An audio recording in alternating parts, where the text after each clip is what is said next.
الحمد لله رب العالمين والعاقبة للمتقين والصلاة والسلام على سيدنا محمد وآله وصحبه أجمعين أما بعد. கண்ணியத்துக்குரிய எல்லாம் அல்ல அல்லாஹ்வின் நல்லடியார்களே, நாம் ஒவ்வொரு நாளும் இறை தூதர்களுடைய வரலாறுகளை பார்த்து வருகின்றோம்.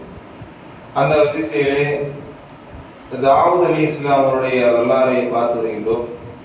அதில் இன்று நமக்கு அவருடைய வாழ்க்கையிலிருந்து கிடைக்கக்கூடிய ஒரு படிப்பினை என்ன என்று சொன்னால், அல்லாஹ் ரப்பல் ஆலமீன் குர்ஆனிலே சொல்கின்றார், வலம்மா பரஸு பிஜாலூத வஜ்னூதிஹி, ஜாலூத்தையும் அவரது படைகளையும் அவர்கள் சந்தித்த போது, ஜாலூத்னு ஒரு மன்னன், இவன் அங்க உள்ள இறை நம்பிக்கை கொண்ட அந்த பனு இஸ்ரேல் இருக்காங்கல்ல, இவங்களை கொள்வதற்காக என்ன செஞ்சான், படையெடுத்து வந்தான்.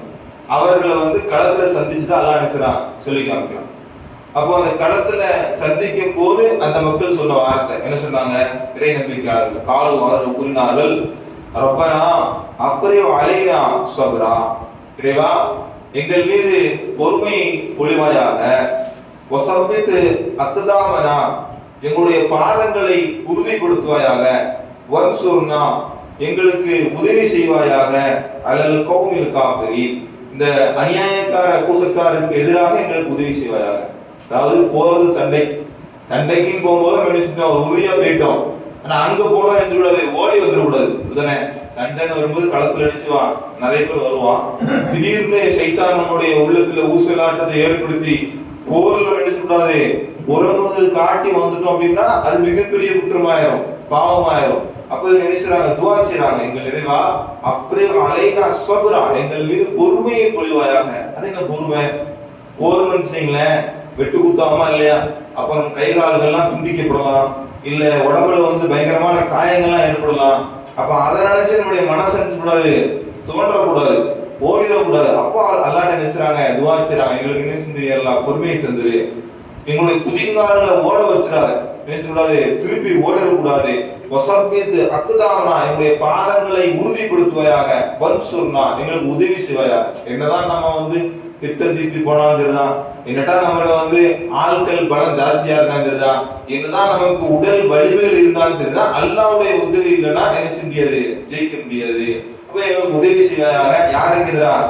அலல் கௌமில் காஃபிரீன் இந்த அநியாயக்கார கூட்டத்துக்கு எதிராக என்ன செய்ய, எங்களுக்கு உதவி செய்யலாம் அப்படின்னு சொல்றாங்க. அப்புறம் பட கிளம்பி போகுது. ஃபஹஸமூஹும் பிஇذنில்லாஹ் அல்லாஹ்வுடைய உதவியை கொண்டு அவர்கள் நின்றாங்க, தோற்கடிக்கப்பட்டார்கள். இதுல அவங்க எந்த தரமும் கிடையாது, அல்லாஹ்வுடைய உதவி மட்டும்தான். அப்புறம் அல்லாஹ் சொல்றான், வகதல தாவூத வஜாலூத, தாவூத் அவர்கள் அந்த கொடுமைக்கார அரசனான ஜாலூத் அவனை கொன்றார்கள். வஆதாஹுல்லாஹுல் முல்க அவருக்கு ஆட்சி அதிகாரத்தை, வல் ஹிக்மத வஅல்லமஹு மிம்மா யஷாஉ அவருக்கு கல்வி ஞானத்தையும் அல்லாஹ் கற்றுக் கொடுத்தான். தன் நாடியவர்களுக்கு என்ன செய்றான், கற்றுக் கொடுக்கின்றான். வலவுலா என்றாலும் தஃபுல்லாஹின் நாஸ பஅதுஹும் பிபஅத் பூமியில மக்களை சிலரை கொண்டு சிலரை தடுக்காவிட்டால் இந்த பூமி நெஞ்சிரும், சீர்குலைந்து போயிரும் அப்படி சொல்றான். ஃபஸத்தில் அர்லு இந்த பூமி நெஞ்சிரும், சீர்கெட்டு போயிரும். வலாகின்னல்லாஹ் என்றாலும் து ஃபதுலின் அல் ஆலமீன் உலகத்தார் மீது அல்லாஹ் அருளுடையவனாக இருக்கின்றான். இந்த இடத்துல சம்பவத்துல என்ன சொல்றாங்க அப்படின்னா, அந்த படைய அல்லாஹ்வுடைய உதவி கொண்டு என்ன செஞ்சாங்க, ஜெயிச்சிட்டாங்க. ஜாலூத்தை தாவூத் நபி நினைச்சாங்க, கொலை செய்யறாங்க. அதுக்கப்புறம் அல்லாஹ் தாவூத் நபியை நபியா ஆக்குறான், மன்னராவும் ஆக்குறான். அதுக்கு முன்னாடி வரைக்கும் தாவூத் நபி எப்படி இருந்தாங்கன்னா, அந்த படையில சாதாரண படை சிப்பாயா இருந்துச்சாங்க, போர் செய்யறாங்க.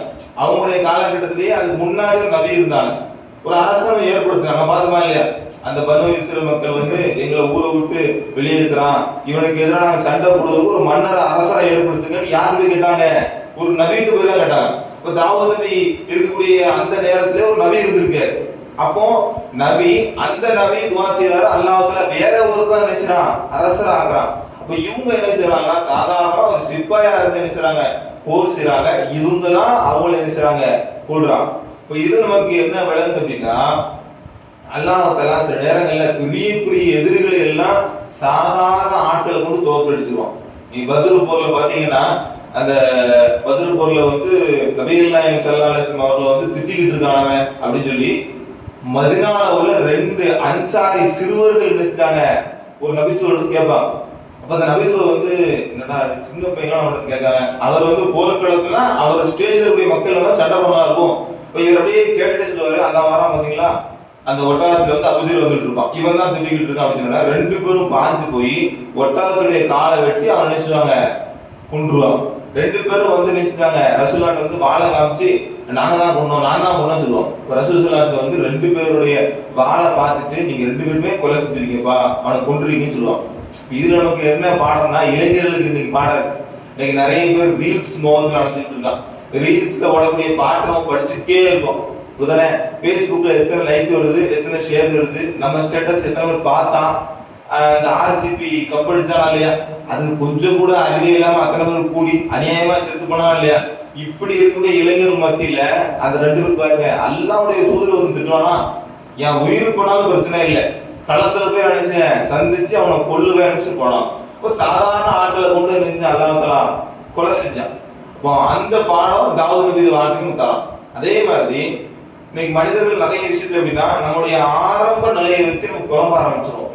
நான் இப்படியே இருக்கிறேன், நான் எனக்கு வீடு கட்ட போறேன், நான் எனக்கு என் பிள்ளைய நல்ல நிலைமைக்கு ஆக்க போறேன், அவனா முன்னேறிட்டானே, நான் இன்னும் வாடகை வீட்டு தான் இருந்துட்டு இருக்கேன், கடனா இருந்துட்டு சொல்லி நம்முடைய ஆரம்ப நிலையில பார்த்துட்டே இருப்போம். உண்மையிலே எப்படி தெரியுமா, நம்முடைய ஆரம்ப நிலையை வச்சு யாருமே நினைச்சக்கூடாது, நம்மளை கணிக்க கூடாது.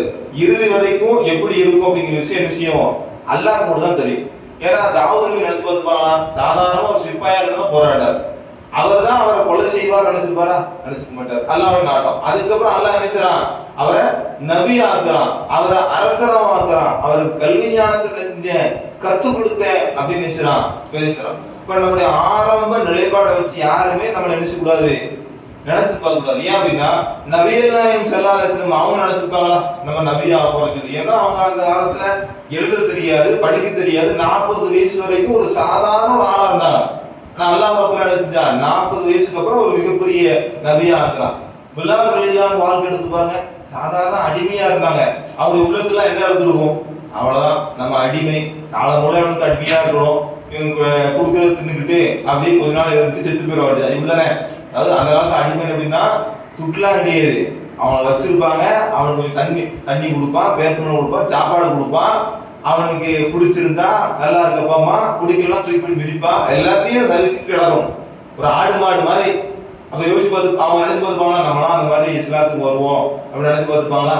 ஆனா அல்லாஹ் அவங்களை எப்படி மாத்திரம் அடிமையா இருந்தவரை இஸ்லாத்துக்கு வர வச்சு அவர் வந்து பாகம் சொல்றாரு. ஃபர்ஸ்ட் காபத்துல்லா மேல ஏறிச்சாரு, மக்களுக்கு அழைப்பு கொடுத்தாரு. அது மட்டும் இல்லாம நபிகள் நாயகம் ஸல்லல்லாஹு சொல்றாங்க, யா பிலால் நீ என்னப்பா அமல் செய்யற, சொர்க்கத்துல அவருடைய காலடி சத்தத்தை கேட்டனப்பா அப்படிங்க. யோசிச்சு பாருங்க, நம்ம இஸ்லாத்துக்கு வருவோம், இப்படிலாம் நடக்கும், அல்லாஹ் நம்மளை இப்படிலாம் கண்ணியப்படுத்துவோம் அப்படின்னு நினைச்சுப்பாங்களா. அவங்க ஆரம்ப கட்டம் ரொம்ப மோசமா தான் இருந்தது. அதே மாதிரி உமர் பின் கத்தாப் ரலியல்லாஹு ஆரம்பத்தில் இருந்தாங்க, ரசூலுல்லாஹ் கொலை செய்வோம் இருந்தாங்க. அவங்க ஃபர்ஸ்ட் இஸ்லாத்துக்கு வரல. ஃபர்ஸ்ட் எப்படி இந்த முகமது வந்து தேவையில்லாத கரெக்டா சொல்லிட்டு இருக்கான்னு சொல்லி வாழை எடுத்துட்டு போய் என்ன செஞ்சாங்க, வெட்டுறதுக்காண்டி போயிட்டு இருந்தாங்க. அப்பதான் ஒரு ஆள் இடையில வந்து எங்கப்பா போறேன், நான் முகமது கொலை செய்ய போறேன் அப்படின்னு சொன்னேன். முதல்ல உன் வீட்டு போய் பாரு, உன் தங்கச்சி புருஷனும் இஸ்லாத்தை எடுத்துக்கிட்டாங்க, அதை நீ கவனிப்பான்னு சொல்லி திருப்பி விட்டுருவாரு. அதுக்கப்புறம் தான் அல்லாஹ் நினைச்சான் அவருக்கு இதாயத்தை கொடுத்து இன்னைக்கு நம்ம அவரை பத்தி பேசிட்டு இருக்கோம். 4 சிறந்த ஆட்சியாளர் கலீஃபாக்கள், அவர் 2வது ஆள். அவரை பத்தி இந்த உலகமே என்னது சிறப்பிச்சு பேசுது. அவர் நினைச்சிருப்பாரா நம்ம இஸ்லாத்துக்கு சொல்லி மன்னர் ஆகும் சொல்லி ஆட்சியாளர் ஆகும் சொல்லி நினைச்சு பார்த்துக்க மாட்டாரு. அப்போ ஆரம்ப நிலையை வச்சு நம்ம கணிக்க கூடாது. அதே மாதிரி இந்த வகையில வந்து பெற்றோர்கள் ரொம்ப வருத்தப்படுவோம். என்னன்னா இந்த பிள்ளைங்களுடைய ஆரம்ப ஸ்டேஜ் இருக்கா இல்லையா, அவன் சேட்டை பண்றது பார்த்து, அவன் படிக்காம இருக்க பார்த்து, என் பிள்ளை எப்படி இருக்கானே வம்பா போயிடணும், 4 பேர் பேசுறாங்களே அப்படின்னு சொல்லி ஆரம்ப நிலையை பார்த்து வருத்தப்படணும் அவசியமே கிடையாது. ஏன்னா ஆரம்ப நிலைங்கிறது வேற, இறுதி நிலை அப்படிங்கிறது வேற. இறுதி நிலைங்கிறது அல்லாஹ்வோட கையில இருக்கு. நாம அவங்களாம் என்ன செய்யணும், பிரார்த்தனை மட்டும்தான் செய்யணும். ஏன்னா ஒரு நபியுடைய குடும்பத்துல பிறந்த மகனே நேர்வழி கிடைக்கல, அப்படிதானே. நபி நூஹ் அலைஹிஸ்ஸலாம் ஒரு நபி, இப்ப எப்படி வளர்த்துருப்பாங்க, ஆனா என்ன செய்யல, அவனுக்கு நேர்வழி கிடைக்கல. ஆனா சில பேருடைய வாழ்க்கை அல்லாஹ் என்ன செய்யணும்னா ஆரம்பத்துல மோசமா இருந்திருப்பாங்க. நம்மளே பாருங்களேன், நம்முடைய சமகாலத்திலே பார்க்கும்போது சில பேர் இவ்வளவு அப்படி மாறிட்டான், இப்ப தண்ணி அடிச்சுட்டு ரோட்ல போய் கிடந்தான், கஞ்சா வச்சுக்கிட்டு தான் இருந்தான், விபச்சாரம் பண்ணிக்கிட்டு இருந்தான், வட்டிக்கு வாங்கிட்டான், இவன் இன்னைக்கு துணை வந்துட்டானா, இவன் இன்னைக்கு குரானை படிக்கான், இவன் 4 பேருக்கு மார்க்கத்தை சொல்றானா, என்ன ஒரு மாற்றம் அப்படி பார்க்குமா இல்லையா? சமாளத்தை யோசிக்குமா இல்லையா? அப்ப எப்படி நடந்துச்சு? அல்லாஹ் தஆலா என்ன செய்றான், சிலர் கூட்டத்தை மார்க்கத்தை என்ன செய்றான், வலுப்படுத்துறான். சில பேருக்கு அல்லாஹ் தஆலா என்ன செய்றான், அப்படியே வாழ்க்கையை மாத்தி விடுறான். அதான் ரசூலுல்லாஹ் சொன்னாங்க, ஒரு மூமின் காலையில மூமினா இருப்பான், சாயந்தரம் பார்த்தீங்கன்னா காஃபிரா மாறிடுவான். சாயந்தரம் ஒருத்தன் காஃபிரா இருப்பான், காலையில நினைச்சுவான் மூமினா மாறுவான். இப்படி இந்த அளவுக்கு என்ன மாற்றங்கள்லாம் உருவாயிரும். அதனால நாம நம்மளுடைய குழந்தை விஷயமா இருந்தாலும் சரிதான், நம்முடைய வாழ்க்கை விஷயமா இருந்தாலும் எதை நினைச்சாலும் இது ஆரம்ப ஸ்டேஜ் வச்சு நினைச்சுக்கூடாது, கணிக்க கூடாது. இன்னைக்கு பாருங்க, பலஸ்தீன் மக்கள் எடுத்துருங்க, எந்த நாடுமே உதவி செய்யல. நம்மளை பொறுத்தவரை என்னது, அந்த மக்கள் ஐயோ பாவம் அப்படின்னு நம்மளோட பொறுத்தவரை. உலக நாடுகள் பொறுத்தவரை ஐயோ பாவம்பா என்ன செய்வாங்க, அவங்க அவ்வளவுதான், இஸ்ரேல்காரன் முண்டு போட்டுக்கிட்டே இருக்கான், அவ்வளவுதான், கொஞ்ச நாள் அவங்க இருக்கவே மாட்டாங்க, இறந்து போயிடும், அப்படிதானே. அவனை சொல்லிட்டு இருக்கான். அவன் எந்த அளவுக்கு வச்சிருக்கான்னா, நிறைய இடத்துல சில கருவிகள் வச்சுட்டு எங்கெல்லாம் மக்கள் ஒண்ணு கூடுறாங்களோ அந்த இடத்துல ஃபுல்லா உடனே போடலாம். சாப்பாடுக்காண்டி வரக்கூடிய மக்களை சுட்டு தருதான். அப்ப நம்முடைய பார்வை என்னது, அவங்களுடைய கதை முடிஞ்சு போச்சு அப்படின்னு நினைச்சுக்கிட்டு இருக்கோம். ஆனா அல்லாஹ்வுடைய தூதர் சொல்றாங்க, ஷாமுக்கு நற்செய்தி உண்டு, ஒரு நாள் என்ன செய்யும், அது ஜெயிக்கும் சொன்னாங்க. ஷாம்னா என்னது, சிரியா, பலஸ்தீனு, லெபனான், இதெல்லாம் சேர்ந்தானது ஷாம். ஏன்னா அங்க இருந்தா நிறைய நபிமார்கள் உருவானாங்க. அங்கதான் திரும்பவும் இஸ்லாமே என்ன செய்யும், தஞ்சம் அடையும். தஞ்சம்னா என்னது, எல்லா பக்கமும் இஸ்லாமே இல்லாம போயிடும். திரும்ப அங்க இருந்தா மக்கள் நினைச்சுவாங்க ஏகத்துவத்தை அந்த தேவதூதனை கொண்டு வருவாங்க. அப்ப அந்த மக்கள் நம்புறாங்கல்ல, நாங்க கொஞ்ச நாளைக்கு தான் இருப்போம், ஆனா அல்லாஹ் எங்களுக்கு நினைச்சுவான், வெற்றியை தருவான் சொன்னாங்க. அந்த பாடத்தை நபி தாவூத் அலைஹிஸ்ஸலாமுடைய வாழ்க்கையில நினைச்சு நமக்கு நடத்துறான். அதனால நம்ம வாழ்க்கையில எது நடந்தாலும் கவலைப்பட வேண்டிய அவசியம் கிடையாது. அல்லாஹ் ரப்பல் ஆலமீன் ஒரு நாள் மாற்றுவான் அப்படிங்கிற நம்பிக்கையோடு வாழக்கூடிய முஸ்லிம்கள் அல்லாஹ் ரப்பல் ஆலமீன் நம் அனைவரையும் ஆக்குவானாக. வாஃபிரு தஅவானா அல்ஹம்துலில்லாஹி ரப்பில் ஆலமீன்.